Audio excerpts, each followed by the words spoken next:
সদৌ কোচ ৰাজবংশী ছাত্ৰ সন্থাৰ বিশাল প্ৰতিবাদী জোৰ সমদল।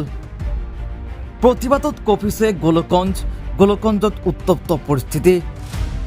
প্ৰতিবাদকাৰীক আৰক্ষীৰ লাঠিচাৰ্জ। সদৌ কোচ ৰাজবংশী ছাত্ৰ সন্থাৰ উদ্যোগত আৰু ধুবুৰী পশ্চিম জিলা কোচ ৰাজবংশী ছাত্ৰ সন্থাৰ সহযোগত বিশাল প্ৰতিবাদী জোৰ সমদল।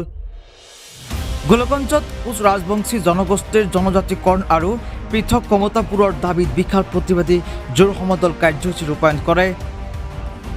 গোলকগঞ্জ চিলাৰায় মহাবিদ্যালয়ৰ পৰা গোলকগঞ্জ টাউন অভিমুখে উলিওৱা হয় জোৰ সমদল।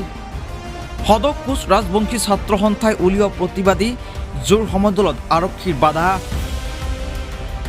যিকোনো খবৰৰ বাবে যোগাযোগ কৰক আমাৰ এই নম্বৰত 7002217932।